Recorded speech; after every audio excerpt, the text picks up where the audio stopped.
Hi guys, welcome to Wildcrafting with Ponzi. I just wanted to say good morning and hope everybody's doing great.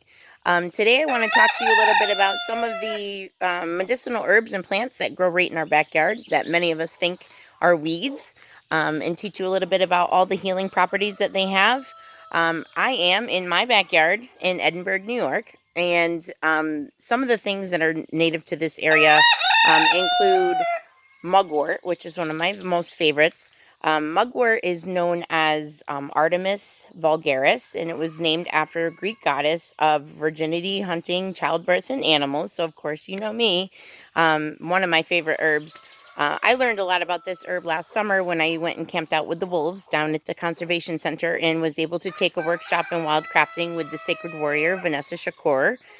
She taught me a lot about this plant, which is one of my favorites. So when I came home, I started harvesting and started looking and searching for this plant because it was such a cool thing.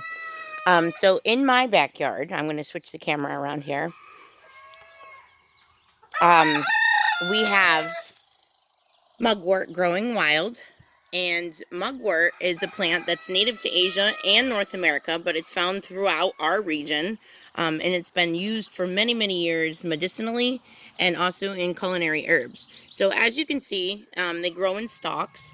And this particular herb, medicinal uses for it is that it aids in digestion. It's a natural sedative, so it calms the nervous system.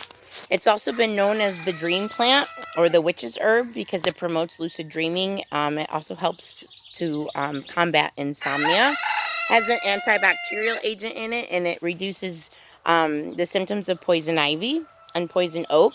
So what was really cool about this plant is where I was learning about it, the cure for poison ivy was right next to the poison ivy plant. So this actually grows near poison ivy. So if you're out and about and you happen to stumble across a poison ivy plant, I'm pretty sure mugwort will be very close by. And you're able to use the leaves to take care of the symptoms of that scratchy, itchy stuff. So a couple of things that you can do with mugwort. You can use it as an infusion, which means you can dry it and use it as a tea.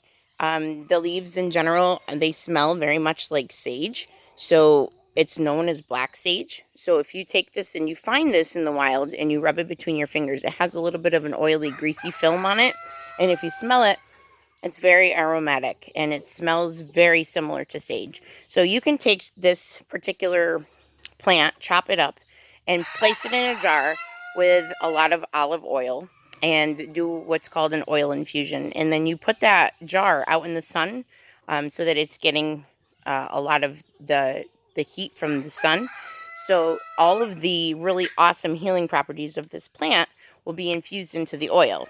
And when you're ready to use the oil, you just drain out the leaves and then the oil is already infused with the mugwort. So many people use it in bath bombs, bath soaks. Some people use it to help with psoriasis and also eczema. So you can make it into lip balms. You can make it into healing salves if you'd like. But it's really awesome, and I like to burn it and make sage sticks out of it because it's a really good air cleanser with its antibacterial properties as well. So this is also edible, so you can eat it. It has a little bit of bitter taste to it, but it is very good for you, and it helps to build your immune system.